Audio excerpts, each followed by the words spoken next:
Assalamualaikum, halo semuanya, kembali lagi di video aku. Siapa di sini yang masih bingung tentang koasisten atau koas atau asisten penelitian dosen atau asisten praktikum? Baik itu konteksnya, job desk-nya, manfaatnya, sampai cuan yang bakal didapetin. Oke, kalian udah berada di video yang tepat. Sebelum masuk ke video, seperti biasa aku mengajak kalian untuk subscribe channel aku terlebih dahulu karena ini gratis dan kalian gak akan ketinggalan di video-video aku berikutnya. Jangan lupa juga tekan tombol like kalau kalian suka dengan video ini. Jangan lupa untuk komen dan jangan lupa untuk share juga supaya lebih bermanfaat. Oke, sebelumnya asprak, asdos, ataupun asisten penelitian dosen itu berbeda ya guys. Nah, perbedaannya apakah cuma sekedar namanya? Tentu enggak ya. Jadi kayak tupoksinya atau tugasnya itu juga berbeda ya. So, apa perbedaannya? Jangan di-skip videonya dan stay tune. Oke, kita mulai dari yang pertama, yaitu asprak. Jadi seperti yang udah aku jelasin di video sebelumnya, kalian bisa lihat di sini. Oh, di sini. Jadi asprak itu adalah asisten praktikum. Nah, asisten praktikum ini bisa juga kalian sebut sebagai asprak, koasisten, atau juga koas. Kalau ini tergantung dari namanya ya, jadi sebenarnya sama aja, cuman di beberapa fakultas tertentu itu emang penyebutannya berbeda, jadi cuma beda namanya aja. Nah, si asprak ini lebih fokus ke acara praktikum aja, jadi bukan mengarah ke job desk luar praktikum. Contohnya apa? Ya membimbing praktikum, bikin pretest, post-test, terus juga bikin jadwal antara si praktikan tersebut, terus juga antara dosen pembimbing praktikumnya dan juga asisten praktikumnya tentunya, karena biasanya waktu dari praktikum ini ada yang bisa bertabrakan atau bentrok gitu ya sama jadwal kuliah, atau juga bisa enggak, jadi kita harus sinkronkan. Terus juga bisa bikin modul bareng dosen, bikin responsi awal dan akhir. Responsi itu kayak sejenis UTS atau UAS-nya praktikum dan juga sebagainya. Nah, sebenarnya manfaat jadi asprak itu apa sih? Oke, untuk jadi asprak itu jabatannya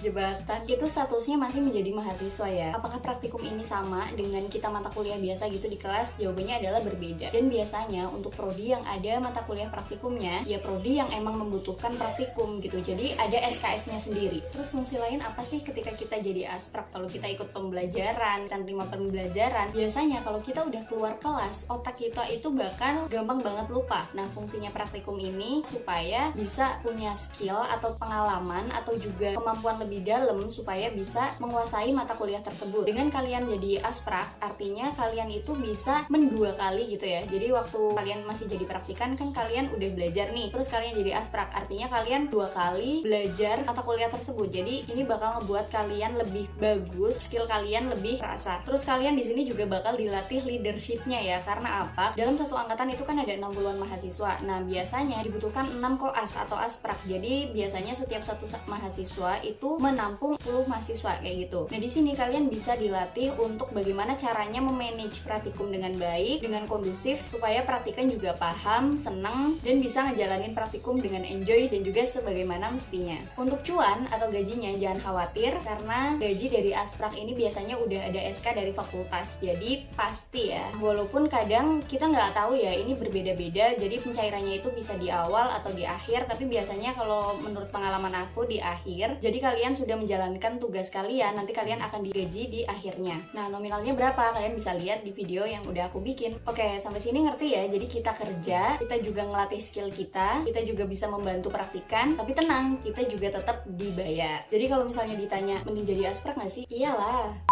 Yang kedua, asisten penelitian dosen. Guys, FYI bahwa asisten penelitian dosen itu tidak sama dengan asdos atau asisten dosen. Karena jangkauan dari asdos ini biasanya lebih luas, karena dia menjadi asisten dari dosen itu sendiri. Jadi tugasnya biasanya berhubungan dengan waktu mengajar di bangku kelas ataupun juga tugas-tugas lainnya. Oke, balik lagi, namanya asisten penelitian dosen, ya tugasnya juga seputar penelitian. Penelitiannya siapa? Ya penelitian dari dosen itu sendiri. Nah, sebenarnya kalau ini itu nggak seformal dari asprak ya, karena kalau asprak itu kan biasanya ada SK-nya sendiri, dan biasanya setiap semester itu dijatah setiap berapa praktikan ada berapa asprak gitu. Kalau ini ya sesuai dari kebutuhan dosen yang melakukan penelitian. Jadi kalau kita jadi asisten penelitian dosen, nama kita biasanya cuma nyempil, entah di proposal ataupun juga laporan pertanggungjawaban akhir. Tapi nggak masalah, ini juga bakal nambah skill kita, dan juga ada bukti bahwa kita punya pengalaman, bukti keterlibatan dalam penelitian dosen. dosen, dan ini akan bermanfaat banget ketika kalian apply beasiswa atau yang lainnya. Untuk jobnya sendiri apa aja, sebenarnya macam-macam, tergantung dari penelitian yang bersangkutan dan juga tergantung dari ya tupoksi dari yang dibagikan oleh dosen tersebut. Entah itu di lab, entah itu di lapang, misalnya survei, atau mungkin kalian jadi enumerator, ngumpulin data lewat survei, dan biasanya juga kita bisa ngebantu buat laporan akhir. Nah, jadi kalau asprak itu tadi kan fokusnya adalah ada praktikan, ada asprak, dan juga ada dosen yang mengampu praktikum. Kalau asisten penelitian dosen, ada pihak dosen, dan juga kita sebagai mahasiswa adalah asisten penelitian dosen, jadi tanpa praktikan, karena kita sifatnya itu cuma membantu dosen yang bersangkutan aja. Oke, sampai sini paham ya?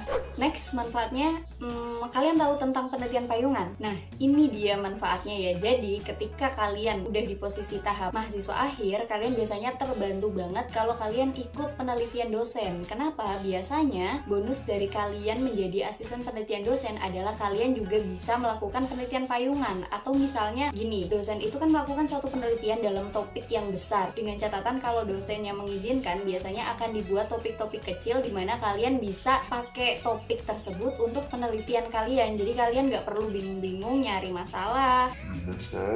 Maksudnya adalah nyari latar belakang masalah dari penelitian kalian ya, terus judul dan juga lainnya. Jadi kalau menurutku ini bakal ngebantu banget kalian motong waktu dan juga kalian bisa menyelesaikan skripsi kalian dalam jangka waktu lebih cepat. Karena kalian nggak perlu mikir dua kali buat mikir masalah atau juga judul topik skripsi kalian. Kalau misalnya kayak gini, siapa yang nggak mau? Karena kan kalau kita ada judul pun biasanya kadang ada dosen yang langsung mengaksesi judul kita, ada juga yang enggak gitu ya. Tapi kalau kita ikut asisten penelitian dosen, bisa jadi dosen yang kalian bantu itu juga mau untuk menjadi dosen pembimbing kalian. Nah, kalau udah kayak gini nih, langsung ACC kan. Terus masalah skill ya, otomatis skill kita juga bakal meningkat karena kita misalnya kerja di lab juga kita bakal ngerjain hal-hal yang emang dibutuhkan skill, dan jangan khawatir, kita juga pasti bakal diajarin. Jadi kalau misalnya kalian ditawarin, jangan sampai kalian ngebuang kesempatan itu dan ya terima aja. Nah, terakhir buat cuannya, santai guys. Jadi semuanya itu tetap ada cuannya. Jadi di dunia ini ya emang gak ada yang gratis ya, kecuali emang kita diminta tolong secara sukarela. Jadi ketika kalian ikut penelitian dosen ini, kalian bekerja bukan dengan kerja rodi atau juga kerja rumusan, ini zaman penjajahan. Jadi kalian tetap dibayar. Nah, bayarannya gimana? Biasanya nanti ya sesuai dengan job desk kalian. Kalau semakin susah atau semakin lama, ya itu akan menentukan banyak tidaknya jumlah dari nominal cuan yang kalian dapetin. Nah, kalau urusan itu serahkan kepada dosen yang bersangkutan. Jadi nggak usah kebanyakan protes ya, karena udah diajak penelitian aja, menurutku itu udah bonus banget. Kalian bisa ngerjain skripsi kalian lebih cepet. So, kenapa enggak? Oke, segini dulu video dari aku tentang asisten praktikum, asprak atau koas atau koasisten, dan juga perbedaannya dengan asisten penelitian dosen. Jadi semoga kalian gak bingung. Intinya adalah koas atau asprak adalah kalian menjadi ya asisten praktikum dari mata kuliah praktikum yang bersangkutan dan ada praktikannya. Tapi kalau asisten penelitian dosen ya hubungannya dengan mahasiswa sebagai asisten penelitian dan juga dosen yang mengadakan penelitian yang bersangkutan aja. Jadi nggak ada praktikannya. Dua-duanya punya banyak banget manfaat buat kalian, terutama buat mengasah skill kalian. Terus juga kalau kalian butuh duit, dua-duanya juga bakal ngebantu kalian bisa dapat duit lebih banyak.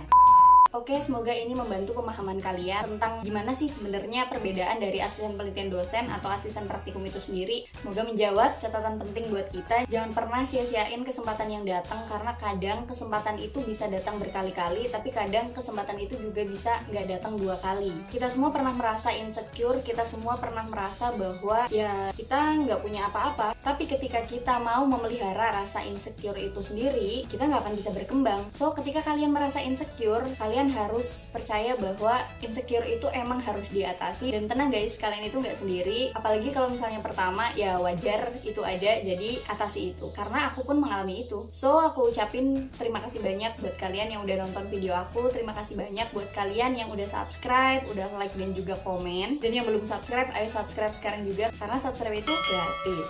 Oke, semoga video ini bermanfaat dan wassalamualaikum. See you!